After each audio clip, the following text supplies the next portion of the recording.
Big Bend National Park is going to see some major changes. One of the most iconic areas in the park is about to close for 2 years, while the proposed border wall through the park may be off the table. Giant sequoias are facing a fight for survival, and new legislation may protect them. Meanwhile, fireworks are set to return to Mount Rushmore, plus new visitation numbers show just how many people are heading to national parks right now. All that and more, I'm Jason Epperson, this is Parkography, and it's time for the latest in national park and public lands news. Welcome back, everybody. First up, the National Park Service has released final visitation numbers for 2025, saying it recorded more than 323 million recreation visits over the course of the year, including over 13 million overnight stays, with 26 parks setting new visitation records. The total's down 2.7% over the record 332 million set in 2024. 2025 was the sixth busiest year in parks on record, with the drop likely due to the 43-day partial government shutdown, the longest ever. Parks were mostly open during the shutdown, but things like cave tours and presidential homes were not available.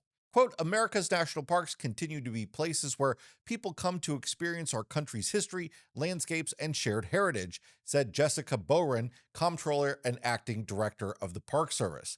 The top 10 visited sites, as usual, included parks in some of the most populated areas and parkways that see lots of driving traffic. The Blue Ridge Parkway once again took the top spot, followed by the Golden Gate National Recreation Area, Great Smoky Mountains National Park, and the Natchez Trace Parkway. Of the big 63 congressionally designated national parks, the list is topped by Great Smoky Mountains, which always has more than double the next most visited park on the list, mainly due to its easy access to more than half of the U.S. population within a day's drive, along with the accessible driving routes that go through the park. Great Smoky Mountains saw 11.5 million visitors last year, followed by Zion, then Yellowstone, Grand Canyon, Yosemite, Rocky Mountain, and Acadia National Parks, all with between 4 and 5 million visitors. Rounding out the top 10 were Grand Teton, Olympic, and Glacier.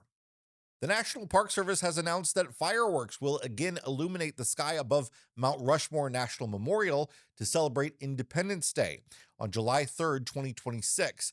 To celebrate the country's 250th anniversary, fireworks will be shot over the memorial in partnership with the state of South Dakota. The park will close to the general public the evening of July 2nd and reopen for ticketed participants only starting at 1 p.m. Mountain Time on July 3rd. July 3rd special events in the park will take place approximately from 4 p.m. to 10 p.m. Applications for a ticket lottery can be submitted from April 8th at 8 a.m. Mountain Time through April 12th at 9:59 p.m. There's a $1 non-refundable lottery application fee. Each applicant can apply for up to 4 tickets and a parking space or shuttle service. Applicants will receive lottery results on April 14th. The lottery and event are only open to U.S. residents. A valid government-issued photo ID will be required for entry for ages 16 years and older. The annual Mount Rushmore fireworks display ended in 2009 due primarily to wildfire risks, though a one-time event was held in 2020. Currently, there's a burning wildfire in the area. Neighboring Custer State Park shut down and evacuated several areas of the park last week. That fire is at 27% containment.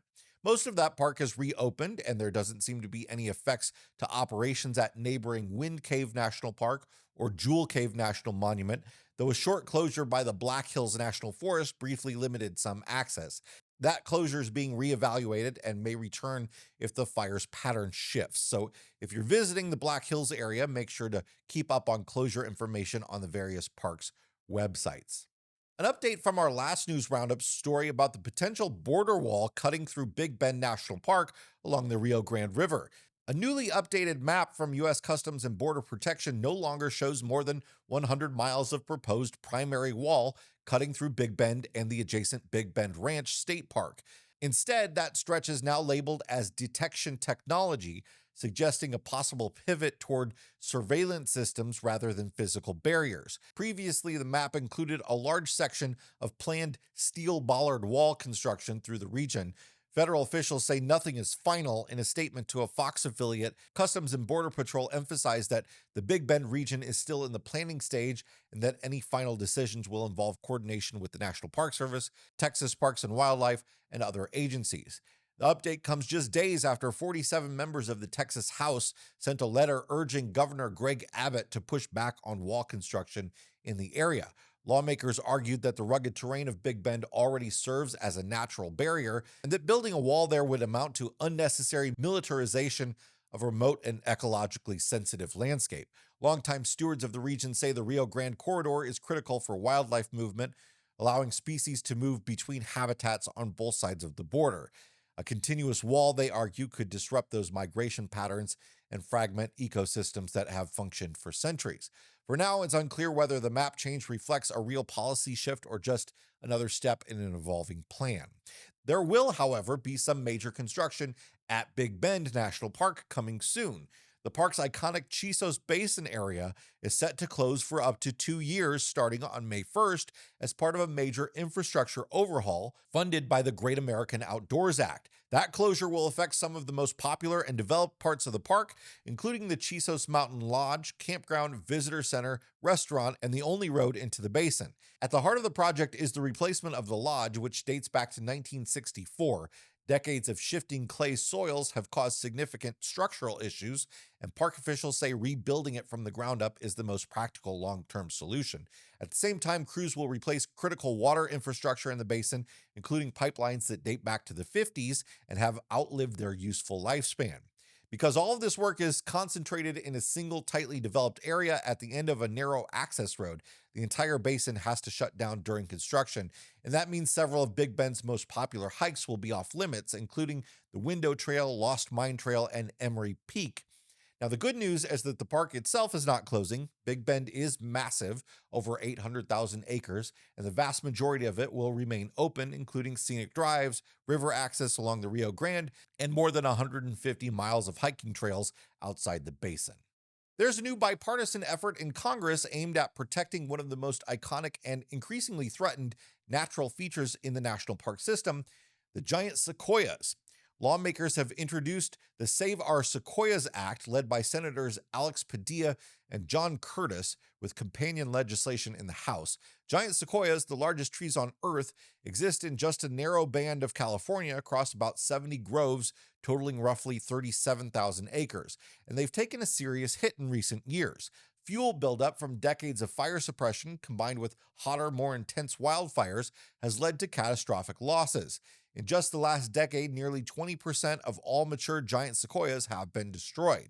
One of the most devastating examples came during the KNP complex fire, which burned through parts of Sequoia and Kings Canyon, killing entire stands of trees in the most intense burn areas, including thousands of mature sequoias.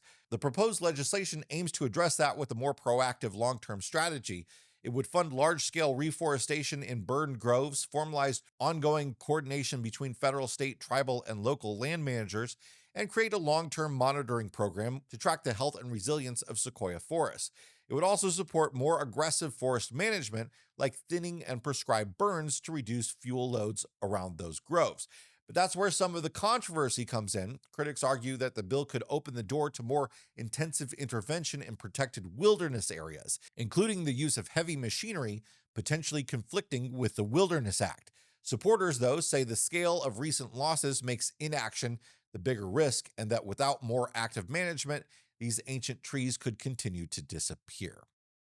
And finally, Indiana is taking a big step forward towards making its state parks more accessible. I shared this over on the RV and Camping News over on our RV Miles channel. If you haven't checked that out, please do so. The state's Department of Natural Resources announced that all-terrain track chairs will soon be available at every Indiana state park. These are electric-powered wheelchairs designed to handle rugged terrain, meaning users can go beyond paved paths and actually explore trails, beaches, and other off-road areas.